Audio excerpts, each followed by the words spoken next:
I sat in the back seat and got some spray. I think on my fifth ride, I got a little bit of a spray even in the third row. The direction of the wind.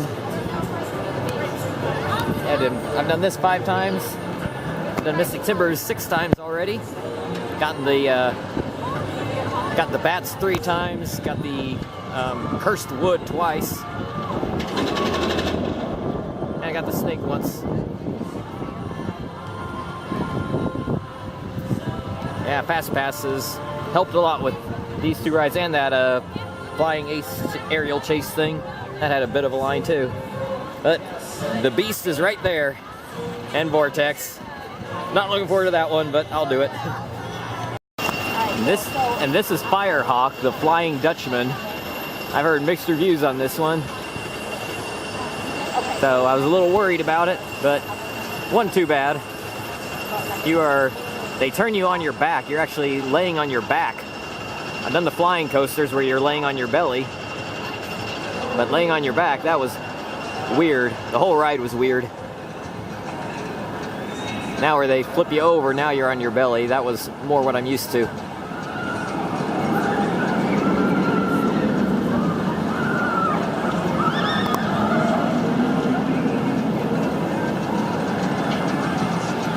It definitely was not as comfortable as the Flyers, though. The Flyers are when you're on your belly. The B&M Flyers. This is made by Vekoma, so of course it's going to be a little rougher.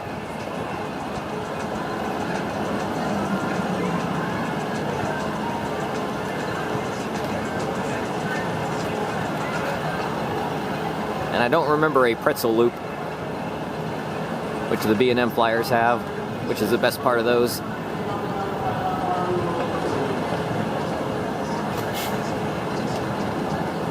Now you get flipped back on your back for the end of the ride. Very unique and weird.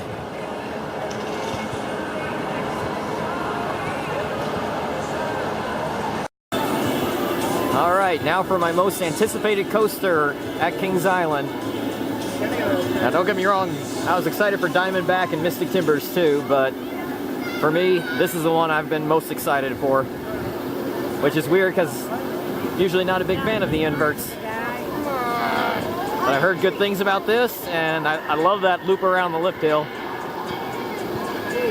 And the restraints I heard are the vest restraints, not the over-the-shoulder bricks that slam your head into the bricks as you go through. This is going to be a much more comfortable ride. I don't like those head bashers.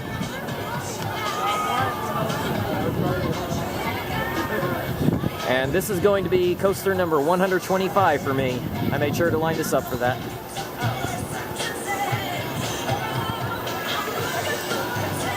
I didn't mention the Flying Dutch, or yeah, after the Flying Dutchman I did the Flight of Fear, which is like Poltergeist at Fiesta Texas, except it's indoors, a slower launch, and it's a noticeably slower launch, and that mid-course brake run is awful. So still a decent ride, but nowhere near as good.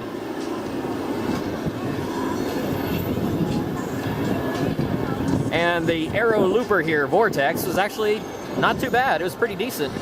Well, coaster number 125 for me was on Banshee, and this was a great ride. I was thinking initially maybe my favorite invert of all time, but I'm not sure. Montu at Busch Gardens Tampa is pretty good too, but this is definitely, this one and that are definitely my 2 favorite inverts.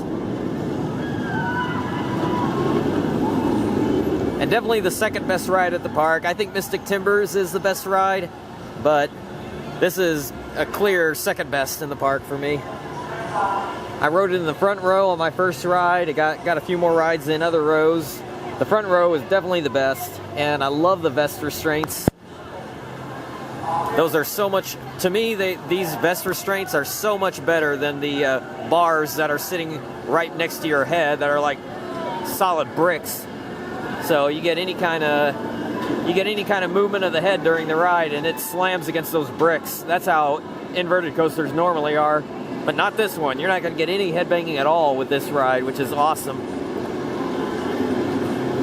That's always been my complaint about inverts is the headbanging, but I don't remember any headbanging on Montu at Busch Gardens, and impossible to get any headbanging on this ride, which was a definite plus for me. On the other hand, it does have a B&M rattle. This is not an old coaster, yet it does have a rattle to it whenever you bottom out. Not on the inversions. The inversions are great, but like at that point where you bottom out and then coming up here, there's a little bit of a rattle.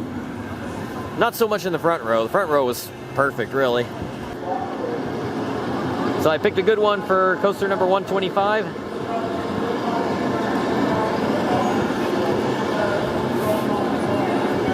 And I just noticed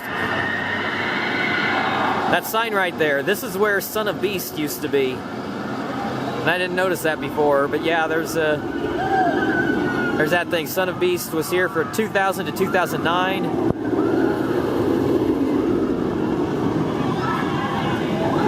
It was the first, and as far as I know, the only wooden hypercoaster. And it had a vertical loop in the middle of it, which they had to take out because apparently it was really bad. Well, the whole ride I heard was really bad. That's why they had to get rid of it. And Banshee took its place in the spot, at least. And from what I hear, this is much better.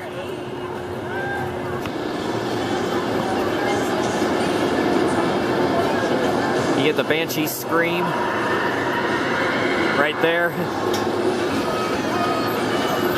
Does the curve drop into a dive loop?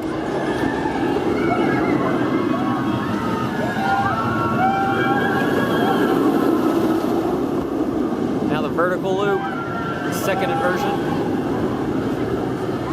0G roll. And there are two straight inversions back here. I don't remember what that's called, but it's almost like a dive loop into an Immelman. That's the fourth and fifth inversion.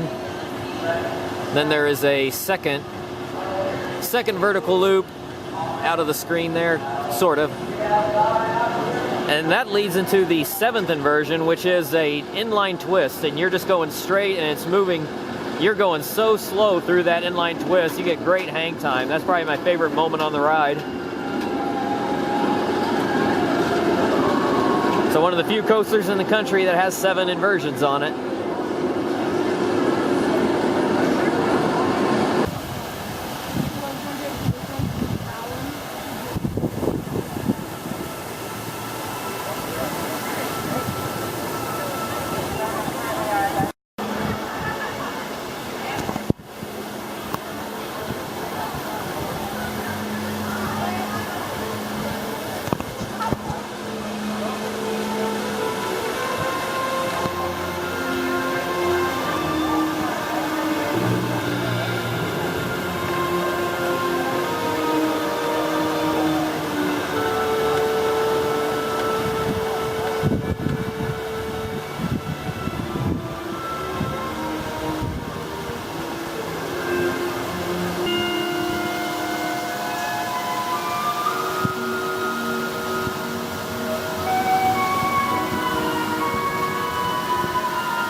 Full moon.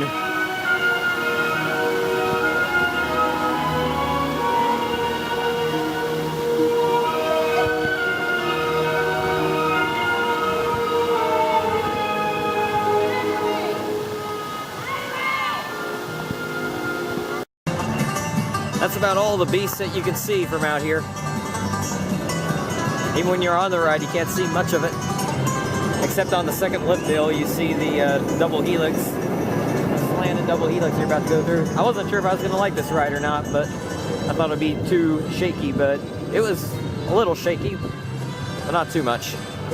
Not beyond my level of tolerance. I really liked it, especially the night ride.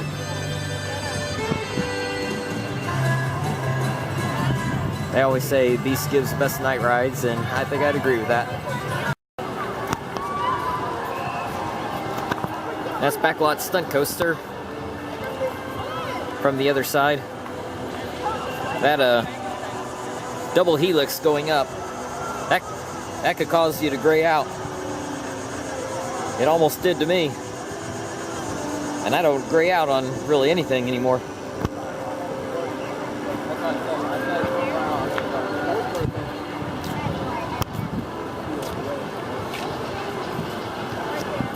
But it's a mild launch. Out of the station, you kind of roll forward a little bit, then you hit a mild launch up the double helix. It's a pretty cool ride. Probably one of the best at the park. Very underrated, I would say. And Diamondback, unfortunately, a bit overrated for me. It's got way too much of a rattle. The airtime is good, but then whenever you hit the bottom of the hill, you definitely get a rattle. Kind of gives me a little bit of a headache with each rattle. I like Backlot Stunt Coaster better. I like the Beast better.